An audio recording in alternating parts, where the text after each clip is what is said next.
Boa noite a todos. A graça e a paz do nosso Senhor e Salvador Jesus Cristo. Estamos dando início a mais uma celebração online da nossa PIB Botucatu.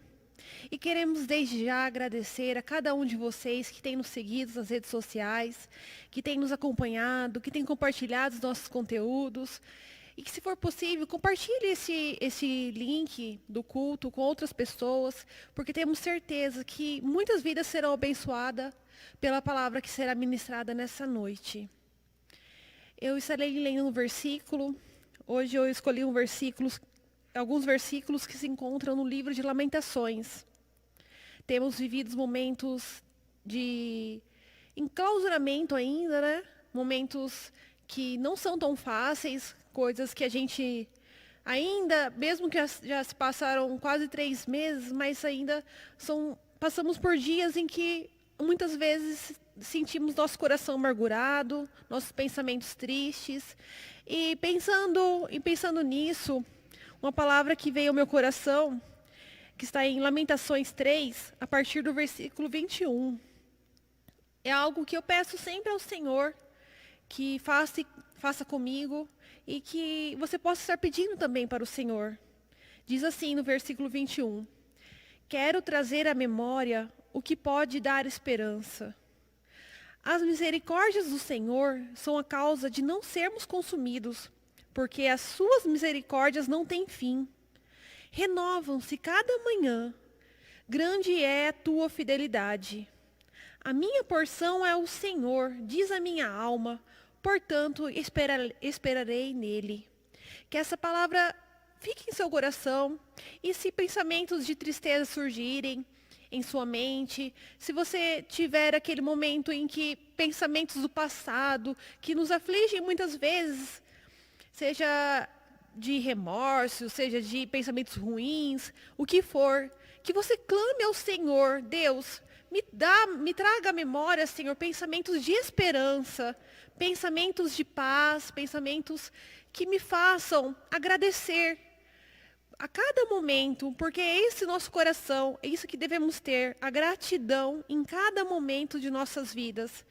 Pois mesmo com as lutas e as dificuldades, sabemos que o Senhor tem nos abençoado e tem cuidado para que as coisas aconteçam da melhor forma possível. Vamos estar orando neste momento.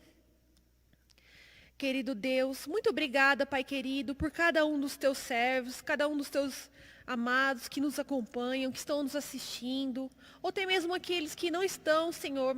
Nós te clamamos que as tuas bênçãos alcancem a cada vida, Paizinho amado, dessas pessoas que estão em seus lares, que estão, Senhor, neste momento com os pensamentos voltados a Ti, Pai querido. Que cada um venha ser abençoado, venha ser transformado pelo Teu poder.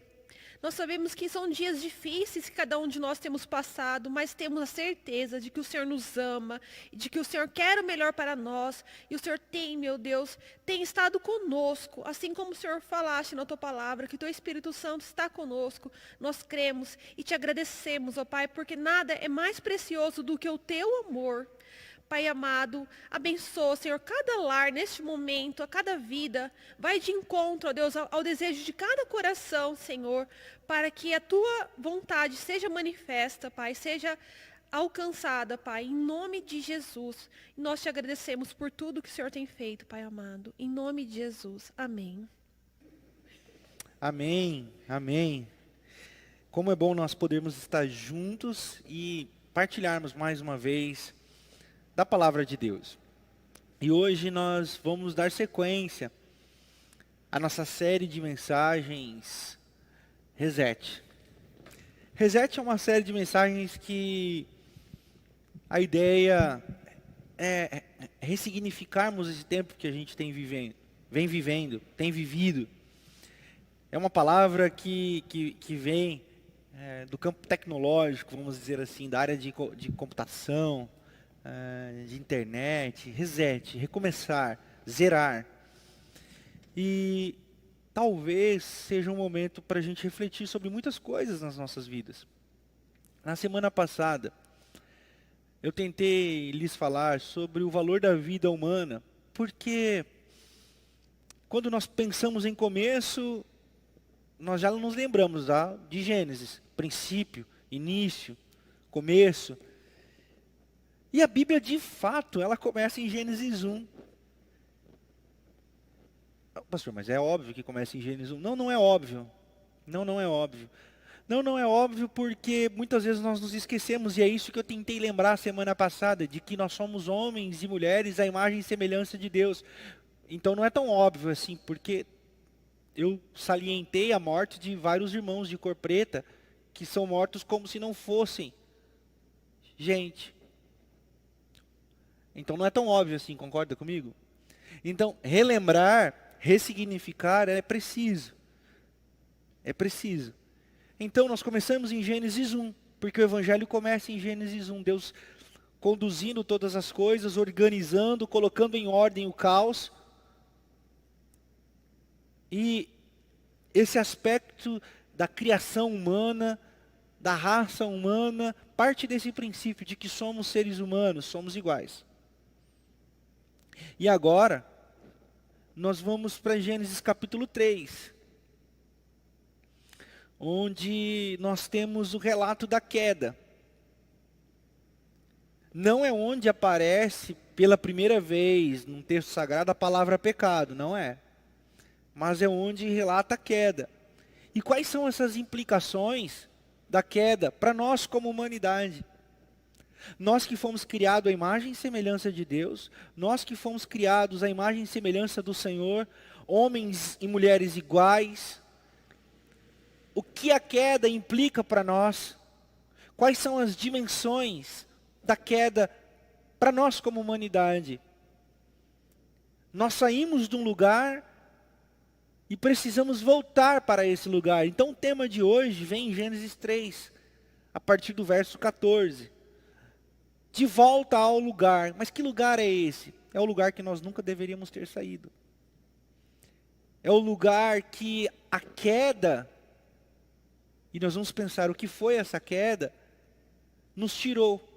E quando a queda nos tirou desse lugar, quais são, como eu já disse, as dimensões dessa queda para nós e como nós podemos resetar as dimensões e as implicações da queda para nós como humanidade. Então eu convido você a abrir comigo a sua Bíblia e hoje, no livro de Gênesis, no capítulo 3, nós vamos ler a partir do verso 14. O que está acontecendo aqui?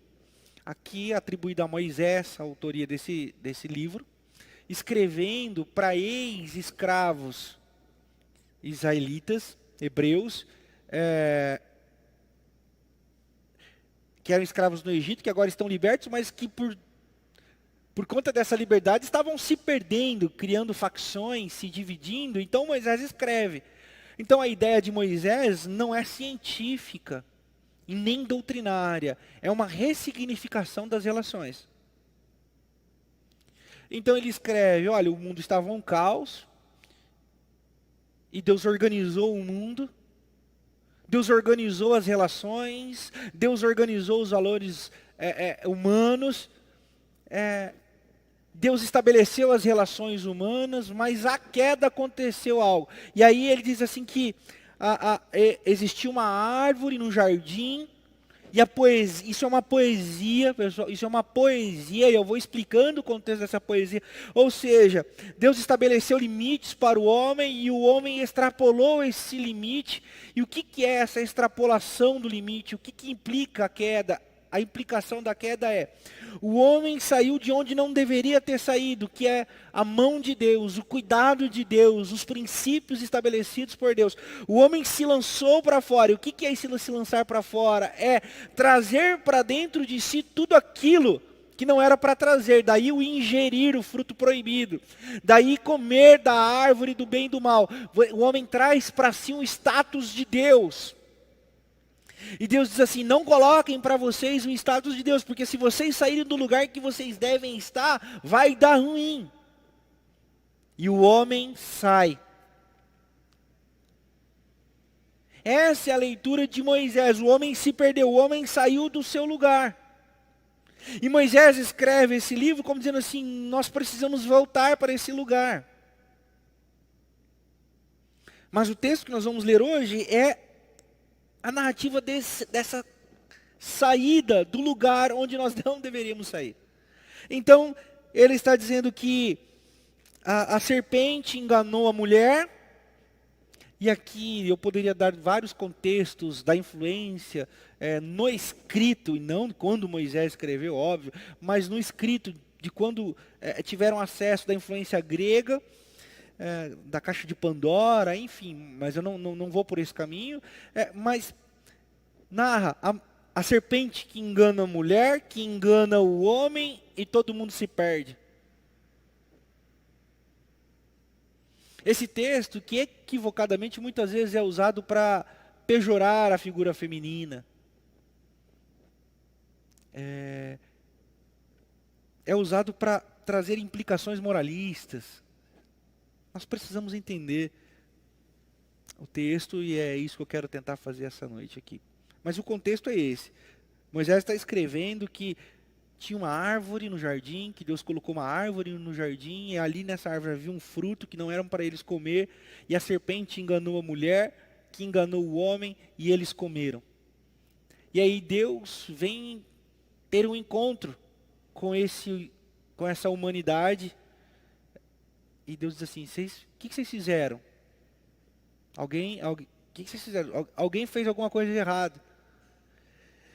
E aí ao reconhecerem que estavam errados, não reconheceram no sentido de se arrepender, mas reconheceram, deu ruim aqui, e aí um passa a culpa para o outro, não foi eu, foi a mulher que você me deu, a mulher não foi eu não, foi a cobra, e aí nós chegamos no verso 14.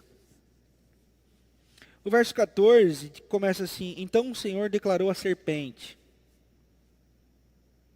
uma vez que você fez isso, maldita é você entre todos os rebanhos domésticos e entre todos os animais selvagens. Sob o seu ventre você rastejará e o pó comerá todos os dias da sua vida.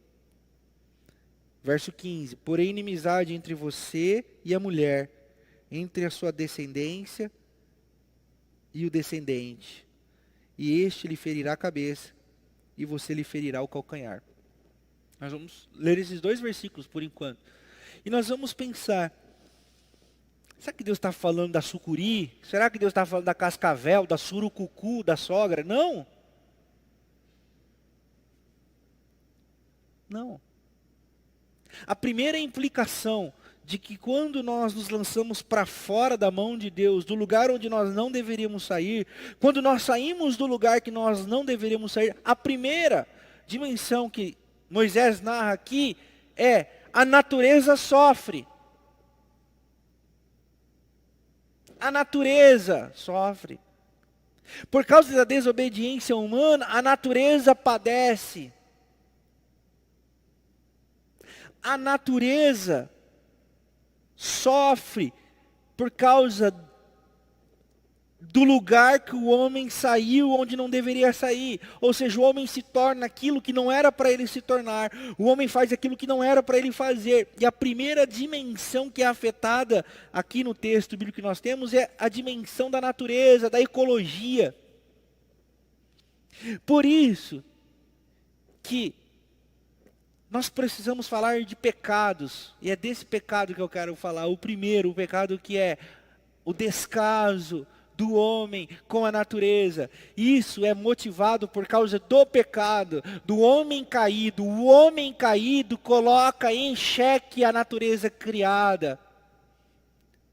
O mundo organizado por Deus, como nós acabamos de ler em Gênesis 1, na semana passada, que Deus colocou em ordem e que Deus criou tudo de maneira simbiótica e perfeita, na dimensão da queda, na dimensão do homem se lançar para fora da mão de Deus, a natureza sofre, a natureza padece, e nós temos aí na nossa história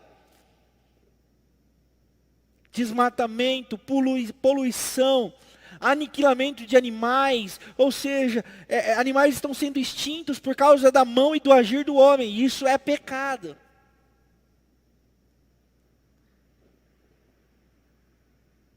Isso é fruto do nosso lugar equivocado. Isso é fruto do nosso obscurantismo em relação a quem somos diante de Deus. Então, Moisés está escrevendo que diante da nossa queda e diante da nossa desobediência, a natureza sofre. E me parece que é isso mesmo, porque se você abrir comigo lá em Romanos, no capítulo 8, a partir do verso 19 até o verso de número 23, eu quero convidar você a ler comigo. Romanos, capítulo 8, a partir do verso 19. Olha o que diz Paulo. A natureza criada aguarda com grande expectativa que os filhos de Deus sejam revelados.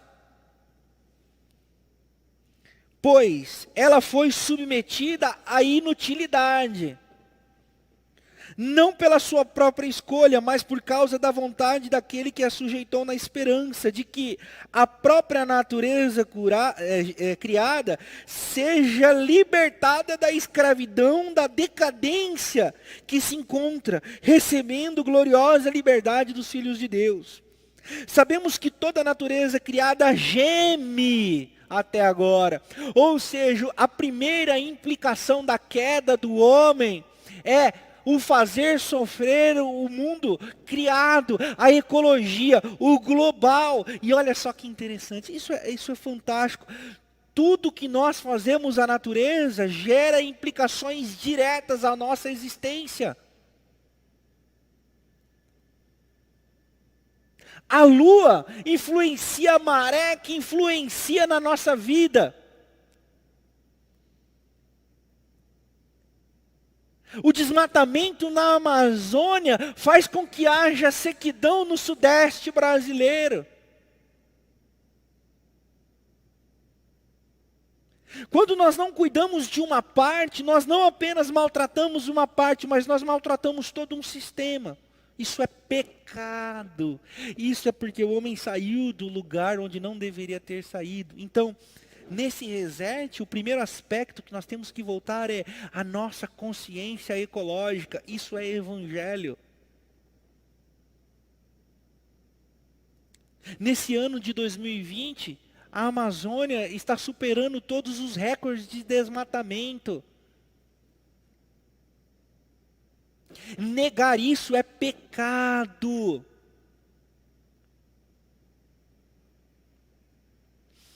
E por que fazemos isso? Fazemos isso porque saímos do lugar onde nós não deveríamos sair.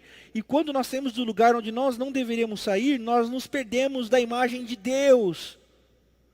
Então nós começamos a achar normal poluir rio, derrubar florestas, matar índios. Por quê? Porque o avanço tem que acontecer, porque nós somos consumidos por um sistema de que o dinheiro tem que acontecer, a economia tem que funcionar a custo da vida, mas se não tem vida, não tem humanidade, se não tem humanidade, para que dinheiro? Nós precisamos resetar, e essa é a primeira dimensão do lugar onde nós devemos retomar, vamos orar a Deus e pedir, Senhor, traga-nos de volta o cuidado que nós precisamos ter com os nossos rios, com as nossas matas, com os nossos nativos, com tudo aquilo que implica a nossa existência. Ou seja, nós somos parte dessa criação, nós somos coroa dessa criação. E nessa poesia de Gênesis, nós temos Deus dizendo a Adão e Eva, ou seja, a representação da humanidade, cuidem do jardim, cuidem de tudo. Cuidar significa participem comigo dessa existência.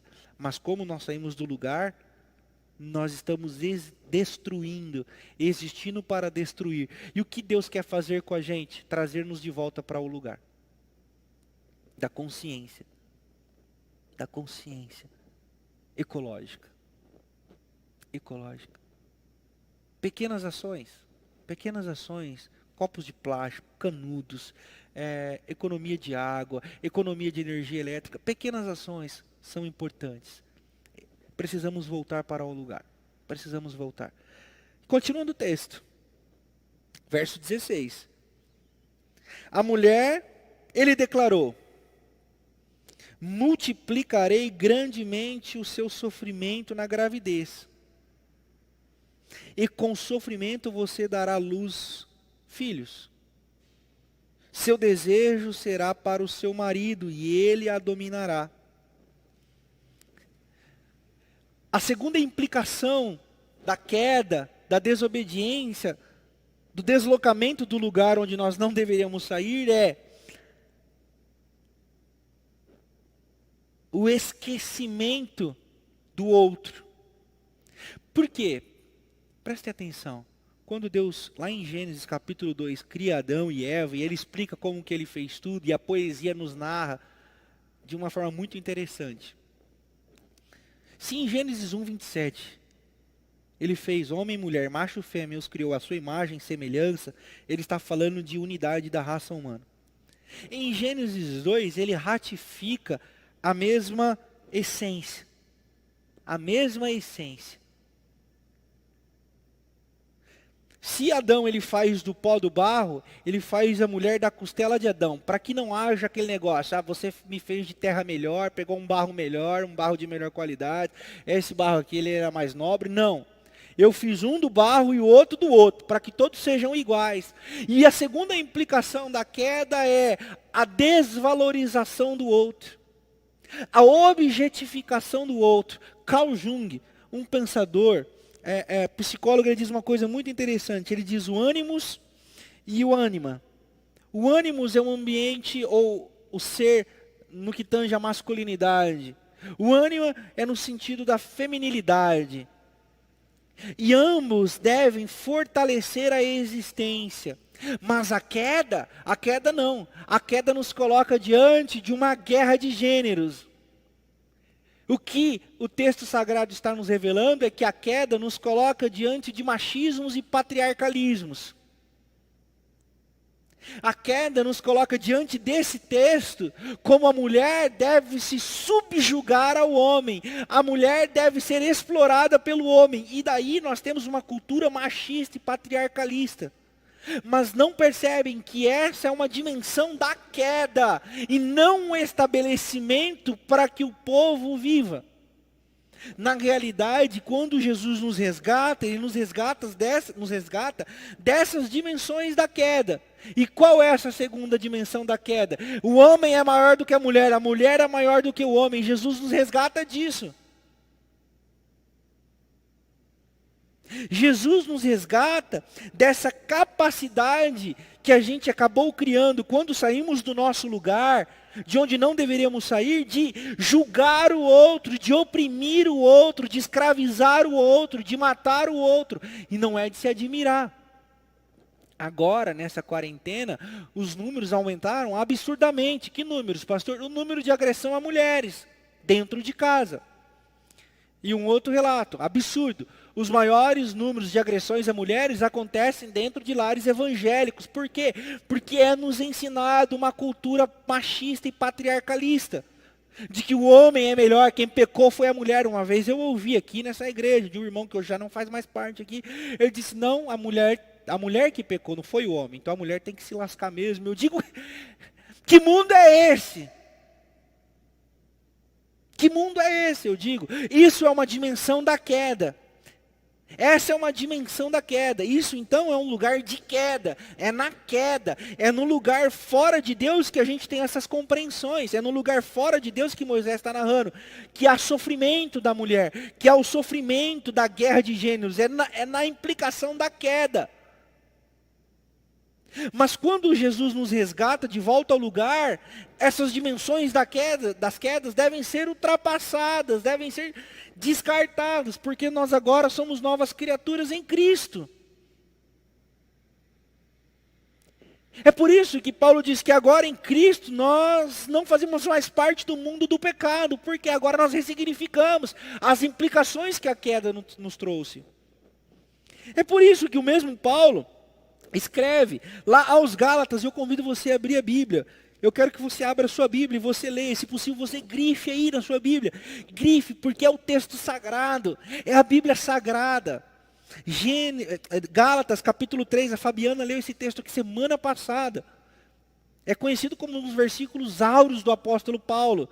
A partir do verso 26, diz assim: todos vocês são filhos de Deus mediante a fé em Cristo Jesus. Essa é a ressignificação. Esse é o reset. Isso é de volta ao lugar. Qual lugar? O jardim, o início. O mundo organizado por Deus.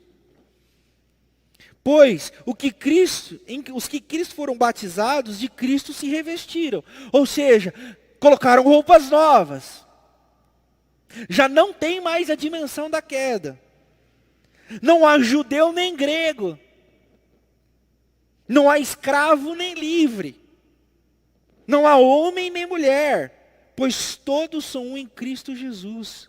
E se vocês são de Cristo Jesus, são descendência de Abraão, herdeiros segundo a promessa. Então o que nós temos aqui? Esse reset. Jesus nos coloca de novo ao lugar. Então, a dimensão da queda é o ânimos contra o ânima. É o patriarcalismo e o machismo de um lado, o matriarcalismo e o feminismo excludente do outro. E essa guerra. E Jesus está dizendo assim, não, no Evangelho não há machismo, no Evangelho não há feminismo, no Evangelho não há patriarcalismo, no Evangelho não há matriarcalismo, no Evangelho há uma raça. Há um tipo só de gente. A dimensão da queda traz sofrimento a partir das divisões e dos subjulgamentos de gênero. Mas em Jesus isso é ressignificado. Então, uma dimensão da queda é uma coisa. O lugar onde nós devemos voltar tem outras perspectivas. Não existe o eu sem o tu. É o tu que dá a dimensão do eu. No Evangelho, o cuidado existe um outro, e é o outro que me faz ser quem eu sou. Não existe um eu sou a partir do outro, não. É o outro que faz eu ser. Em Jesus, nós temos isso. Vocês não têm que ser servidos, vocês têm que servir. É o tu para que eu seja. Maior honra é servir e não ser servido, é o tu para que eu seja. É melhor compartilhar do que pedir, é o tu para que eu seja. Considerem-se menores, considerem-se últimos, para que o outro sejam. É o tu para que eu seja. Na dimensão do pecado, na dimensão da queda, nós temos a subjugação do outro. No lugar onde Deus quer nos trazer de volta, nós temos o outro como uma dimensão do eu.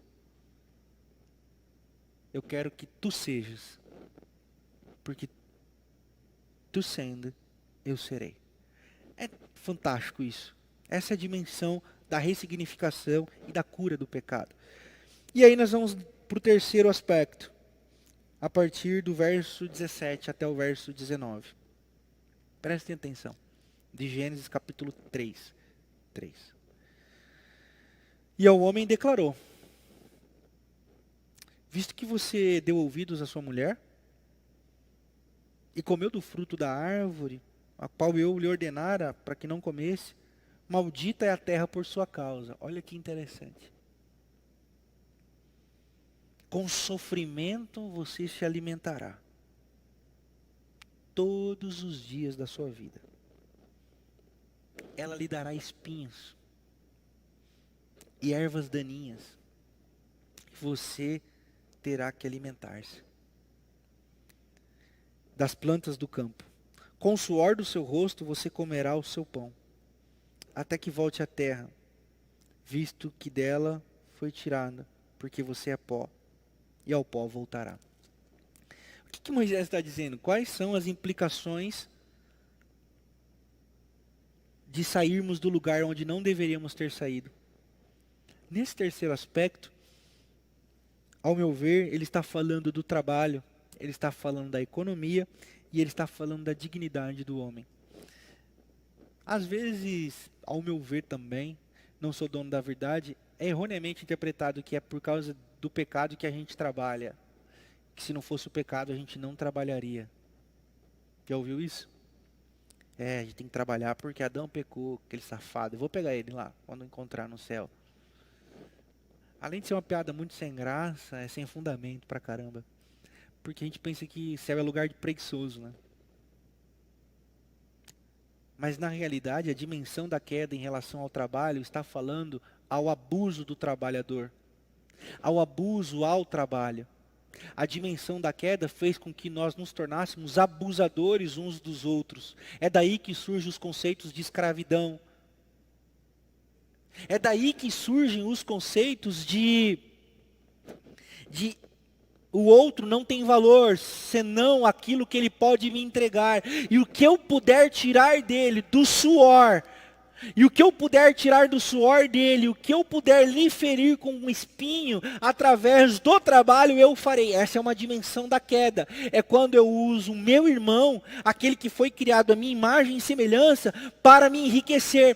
Por isso um sistema econômico que faz de uns maiores do que os outros, e faz de uns menores do que os outros, e está tudo certo, porque uns têm os lugares de privilégio, e deram sorte, e se esforçaram para isso. Os outros têm que se lascar mesmo, e têm que trabalhar para sobreviver, senão vai passar fome. Isso é uma dimensão demoníaca, essa é uma dimensão do pecado, essa é uma dimensão da implicação da queda. É o trabalho como subjugação da raça humana. É o que Deus disse aqui, olha, você por causa do pecado vai ser escravizado, você por causa do pecado vai suar e vai se lascar para sobreviver. Essa é uma dimensão de pecado. Não é uma lógica do reino de Deus, não é uma lógica do reino de Deus. Explorar o trabalhador não é uma lógica do reino de Deus. A lógica meritocrática de que quem pode mais chora menos, não é uma lógica de Deus. É uma implicação da queda, é uma implicação do pecado, é um fruto do estar fora do lugar. E nós estamos falando do que? De reset. Nós estamos falando do que? De voltarmos ao lugar. E o que existe nesse lugar, pastor?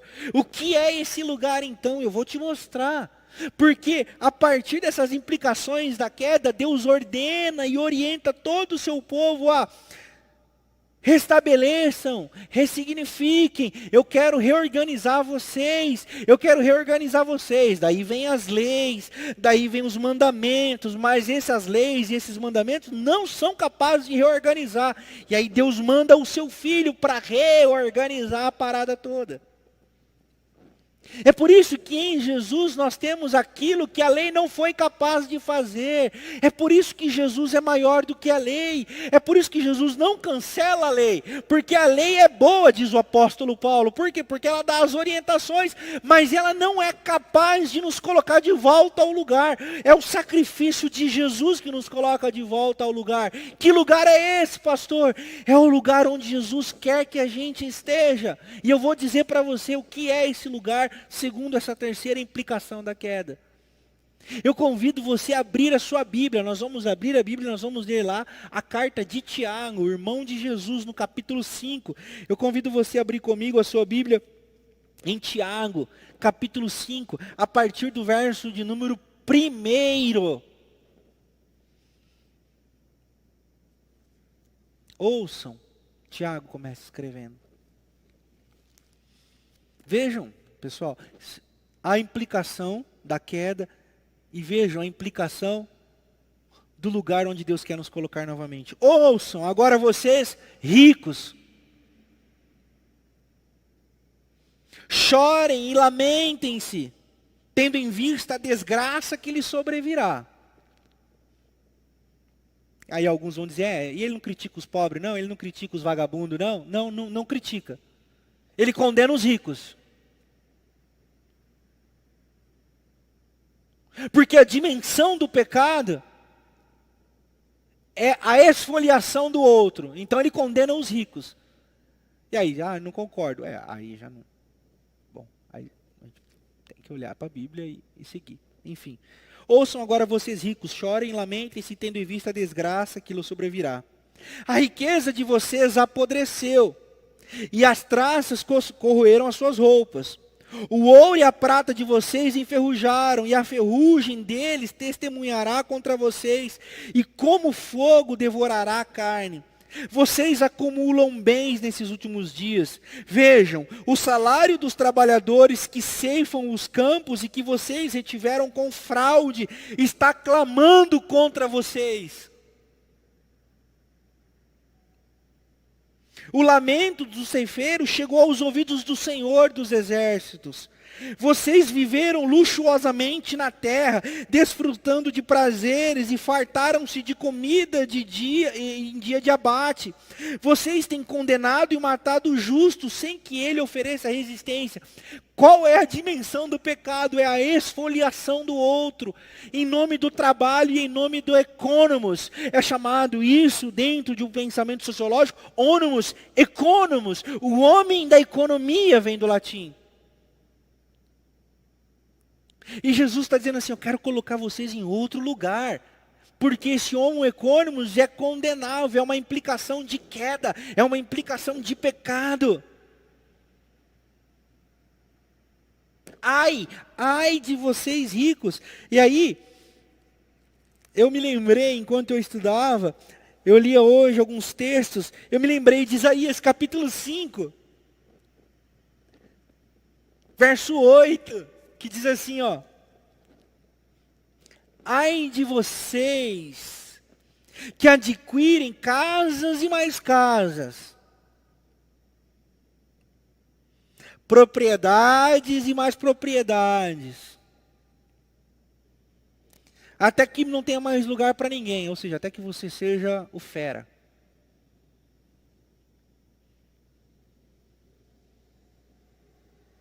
Até que vocês se tornem senhores absolutos da terra.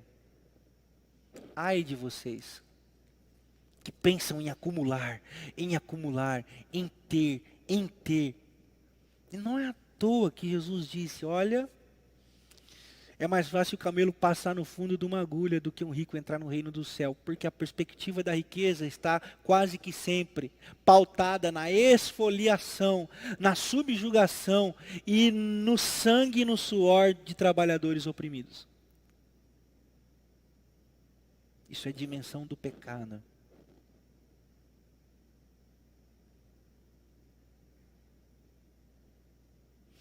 E Jesus quer nos colocar de volta ao lugar. Jesus quer nos trazer de volta ao lugar. Jesus quer nos colocar de volta curados do pecado e das dimensões da queda. O lugar que Jesus quer nos colocar, Paulo escreve lá em Gálatas capítulo 2, verso 9 e 10, e eu convido você a abrir novamente a sua Bíblia. Gálatas capítulo 2, versos de número 9 e 10. Aqui é o apóstolo Paulo encontrando Pedro, Tiago e João, os colunas da igreja. E Paulo reafirmando o seu chamado diante dos pagãos, dos gentios. E embora discordassem teologicamente de muitas coisas mesmo, Pedro, Tiago e João estenderam a destra a Paulo, o abençoando. Oraram por ele, mas pediram a Paulo uma única coisa, que está aí no verso 10 de Gálatas capítulo 2. Marca aí na sua Bíblia. Marca aí. Somente pediram que nos lembrássemos dos pobres. O que me esforcei por fazer.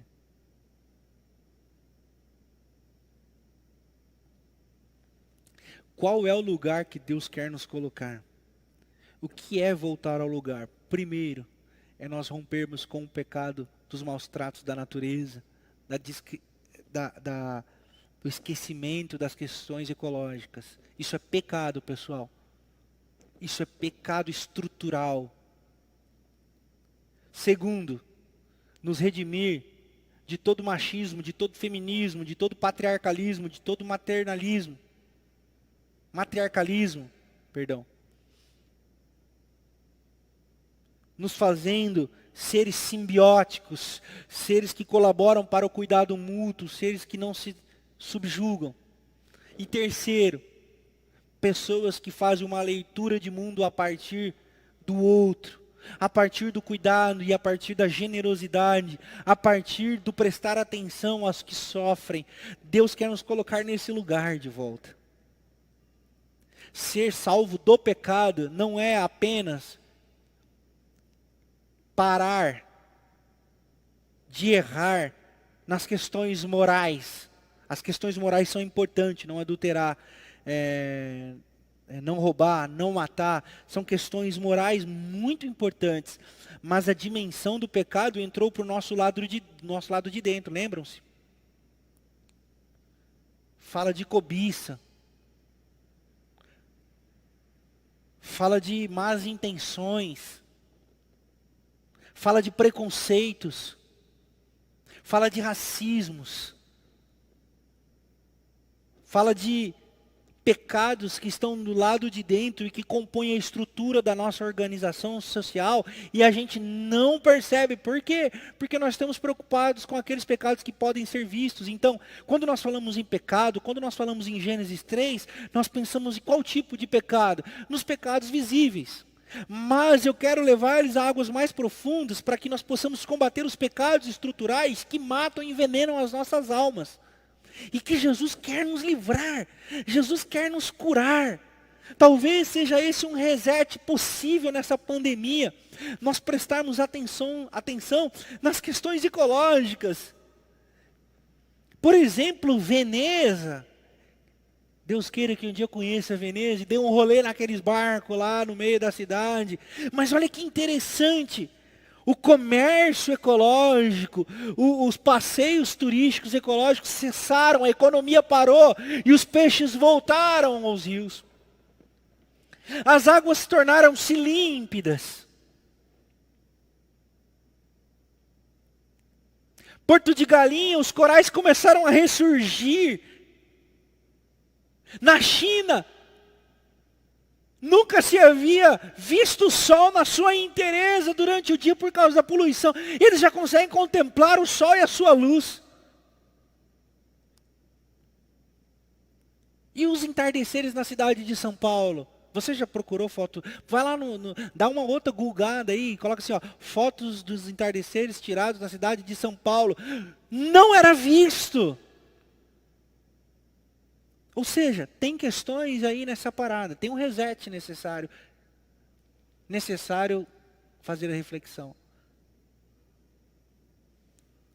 Nós precisamos avaliar todas as nossas questões de relacionamentos. Tem mulheres sofrendo dentro de casa. Tem mulheres apanhando, sofrendo violência emocional, física, emocional, espiritual, do marido, do pastor e da igreja. Existem irmãos sendo mortos por causa da cor de sua pele. Não vai demorar para irmãos chineses começarem a ser espancados no meio da rua. Escutem o que eu estou dizendo e digo misericórdia, Senhor. Não vai demorar para começarmos a ver cenas de violência com irmãos chineses aqui nas nossas cidades. Porque o pecado está à porta e quer nos dominar.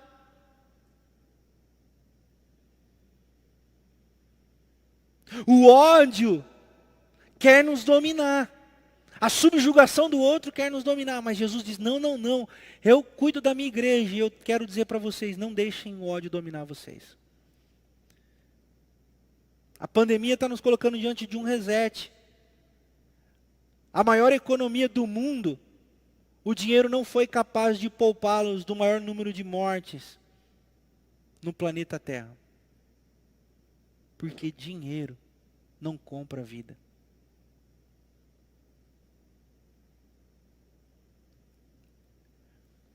Nós estamos diante de um reset.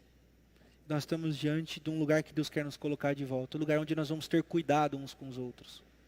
O lugar onde nós vamos começar a olhar uns para os outros. O lugar onde nós vamos nos assentar à mesa e cuidarmos do que é nosso e de todos os nossos, como irmãos e irmãs que somos, por causa de Jesus de Nazaré. Por isso hoje nós estamos diante da mesa. E eu queria convidar você a preparar a sua mesa, para que você volte ao lugar. Nessa noite é noite de retomarmos ao lugar, orarmos e nos arrependermos dos pecados que nós cometemos. E se você puder, compreenda o que eu estou dizendo. Não peça agora perdão pelos seus pecados morais. Examine-se, pois, o homem a si mesmo e perceba-se dentro dos pecados estruturais que eu narrei aqui nessa noite. E peça perdão ao Senhor. E venha para a mesa, quebrantado, quebrantada, contrito, contrita, e se assente à mesa. Prepare o seu pão. Prepare o seu suco de uva. Vamos celebrar a ceia do Senhor.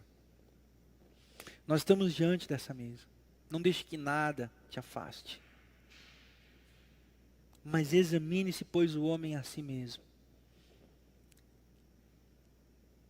Eu achei interessante que, às vezes, as pessoas se furtam à mesa de Jesus porque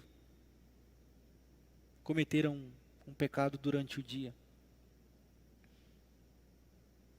Se esquecem, erram de quem é Jesus. Mas às vezes também não conseguem tomar a dimensão dos pecados que estão na estrutura do seu ser e da sociedade onde ele vive. Então hoje é noite de voltarmos ao lugar. E o Senhor nos aceita nesse lugar. Por isso eu gostaria de convidar todos vocês a se assentar à mesa do Senhor.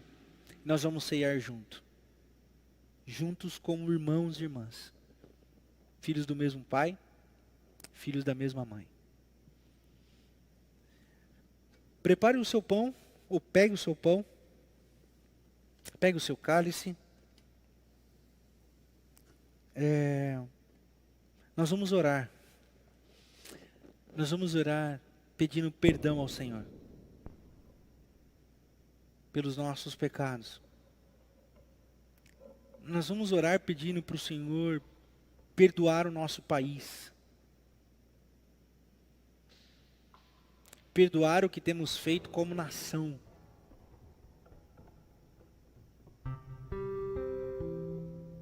Talvez seja necessário você pedir perdão ao Senhor.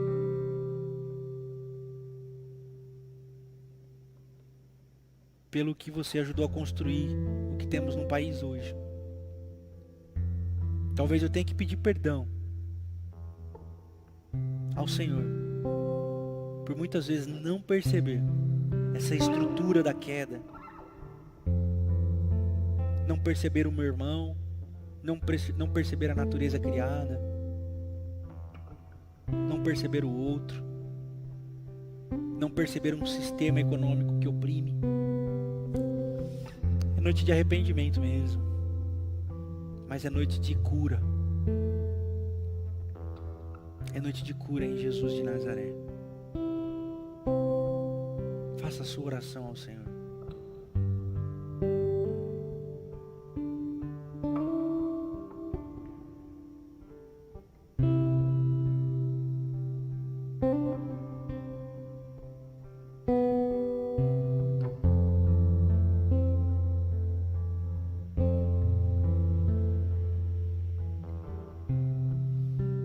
Obrigado, Senhor. Porque tua mesa está posta. E ninguém pode nos tirar dela.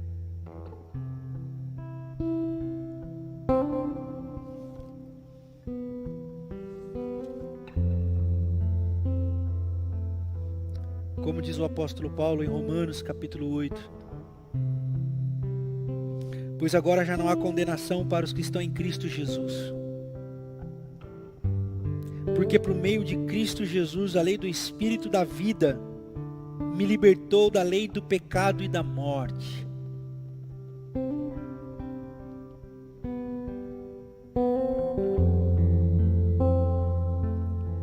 Percebem? As dimensões da queda estão sempre ligadas à morte. A morte da natureza, a morte do outro. a morte do valor do outro. Em Cristo, a lei do pecado e da morte não tem mais poder sobre nós. Nós somos da turma da vida. E nós queremos espalhar essa vida. E nós estamos diante dessa mesa celebrando a vida, não a morte de Jesus. Porque a morte não foi capaz de segurá-lo.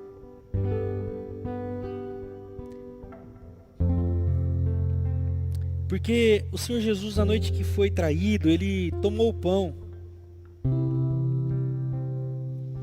partiu o pão, distribuiu o pão, e disse: esse é o meu corpo que é dado em favor de vocês. Através da minha morte,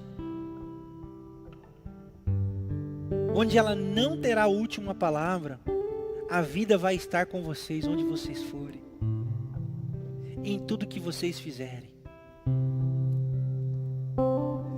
Só existe um comportamento que nós temos que ter diante dessa mesa: Senhor, perdoa-nos quando celebramos a morte.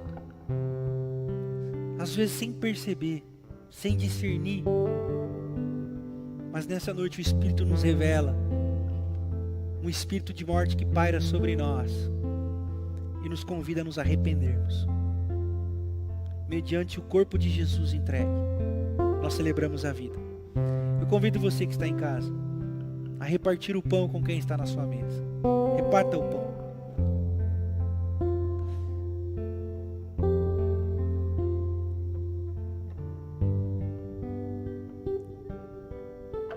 E juntos nós comeremos o pão,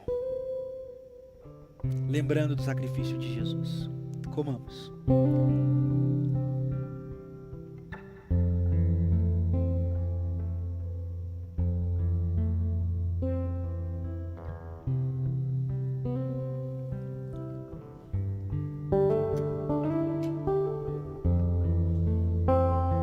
Pegue o cálice aí na sua casa. Depois de ter partido o pão, Jesus tomou o cálice e disse: esse é o cálice do meu sangue, uma nova e eterna aliança. O sangue de mais nenhum animal deve ser derramado. A natureza não precisa pagar pelos nossos pecados. O sangue de ninguém mais deve ser derramado. A vida humana tem um valor inefável, incalculável. Estão me matando, mas eu sou maior do que a morte, para que ninguém mais morra. E o meu sangue é o sinal da vida. Toda vez que vocês se reunirem, lembrem-se do meu pacto de vida. Diante dessas falas de Jesus de Nazaré, nós só temos um ato, se não dobrar os nossos joelhos e pedir perdão, Senhor, por todas as vezes que matamos ou negligenciamos o sangue derramado de irmãos e irmãs.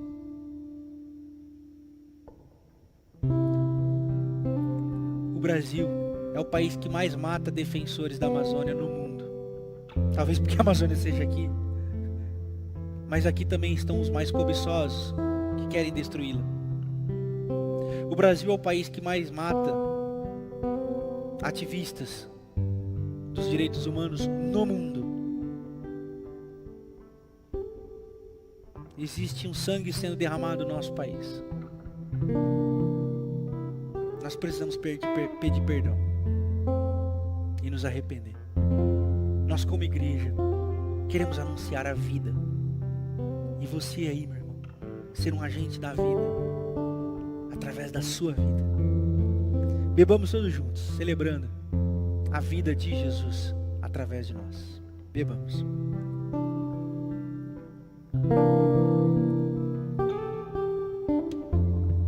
Obrigado, Senhor, pela mesa, pela vida e por nos trazer de volta ao lugar onde nós jamais deveríamos ter saído. Coloca em nós um coração de carne, de gente, parecido com o teu, disposto a amar, disposto a servir, a cuidar do próximo, do outro, do mundo que o Senhor criou. Abençoa a casa dos meus irmãos e irmãs. Livra-os de todo mal, de tudo aquilo que não é do Senhor. E os abençoe para que sejam a tua imagem e semelhança onde eles estiverem. Em casa, no trabalho, na família, que sejam a igreja de Jesus. A igreja que se reúne em espírito e em verdade, mas que hoje vive na diáspora, espalhada em vários lugares.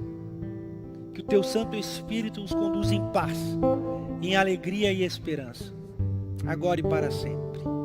Amém. Amém. Amém. Boa noite a todos e todas. Fiquem com Deus. Que a paz seja com vocês. Eu espero vocês aqui no próximo domingo, no mesmo horário, para juntos partilharmos e continuarmos a nossa jornada de reset. E que você possa encontrar o lugar onde você nunca deveria ter saído. O centro da vontade de Deus. Amém. Fiquem em paz. Beijo no coração a todos. Até mais.